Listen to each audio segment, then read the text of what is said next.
তুমি এইখানে? আমি তো তোমাকে অনেকক্ষণ ধরে খুঁজতেছি। তুমি আমার সাথে চলো। দোস্ত এই পাগলটা কে রে? আমিও কি চিনি না। তুমি আমাকে চেনো না মানে? তুই যা, ওরা আমরা দেখতেছি। যা তুই। হ্যাঁ দোস্ত, তাড়াতাড়ি এখান থেকে চল। এসব পাগল ছাগলের কোনো বিশ্বাস নেই, কখন কি করে ফেলে। চল তাড়াতাড়ি। এত টেনশন করার কিছু নাই। বাবা তুমি ওকে চিনো না, আমি ওকে চিনি। আমি জানি ও কতটা ডেঞ্জারাস।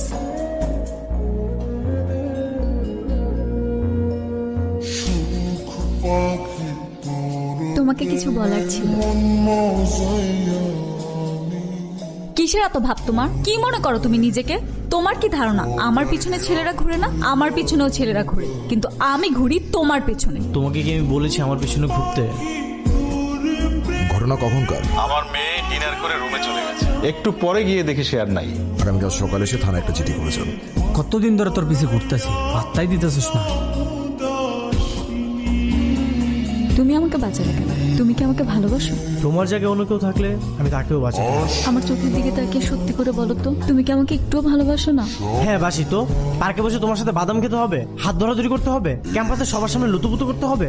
আমি তো এত কিছু চাইনি, শুধু চেয়েছি মন থেকে ভালোবাসা। দেখ মা, ছেলেটা অনেক ভালো, ওর বাবার বড় ব্যবসা আছে। আমার বিশ্বাস তুই যদি একবার ওকে দেখিস তোর অবশ্যই পছন্দ হবে।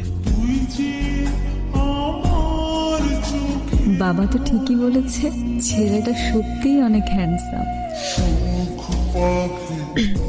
আমি আমার বাবাকে অনেক ভালোবাসি।